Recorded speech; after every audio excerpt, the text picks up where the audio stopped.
का पाहिजे?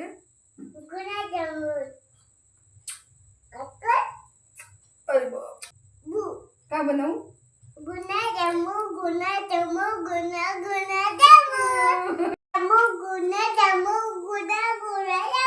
आज काय तर माझ्या लेकाची गुलाबजाम खायची फरमाईश होती आणि आजीने ते पटकन बनवून दिले पाहिजे, त्यासाठी आम्ही आजीला खूप जास्त मस्का लावला.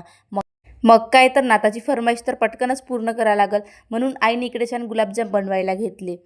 इकडे आजी पटापट गुलाबजाम बनवते की नाही हे बघण्यासाठी मात्र माझ्या लेकाची 2-2 मिनिटनी किचनमध्ये येऊन लुडबुड सुरू होती. नंतर पटापट आईने गुलाबजाम बनवले आणि याला खायला दिले. कशा श्रीनू? याला गुलाबजाम चारले आणि मी स्वयंपाक करायला घेतला. लगेचच त्यांचा फोन आला की आज हे यांच्या मित्रासोबत बाहेर जेवण करायला जाणार होते. मग काय आम्हाला आता चान्सच होता. जेव्हा कधी हे बाहेर जेवायला जाणार असले तेव्हा आमचा एकच मेनू ठरलेला असतो, जे की टमाटरची चटणी आणि छान ज्वारीच्या भाकरी.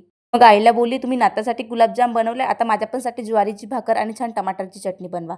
मग आईने इकडे छान भाकरी रेडी केल्या आणि तोपर्यंत एका गॅसवर आईने टमाटर, मिरची आणि लसूणला छान तेलामध्ये भाजून घेतले आणि छान त्याचे थंडे झाल्यानंतर साल वगैरे काढून घेतले आणि त्यामध्ये छान बारीक चिरलेला कांदा, सांबार आणि छान तिखट मीठ टाकून त्यावर तेलाचा तडका दिला आणि खरंच ही चटणी खायला खूप छान लागतात.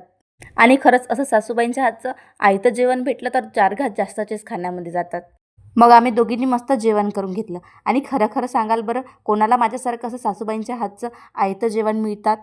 चला तर मग आजच्यासाठी एवढंच. तुम्हाला माझी अशीच जर्नी बघायची असेल तर आताच माझ्या पेजला फॉलो करा. पुन्हा भेटूच उद्याच्या न्यू व्लॉगमध्ये. तोपर्यंत बाय.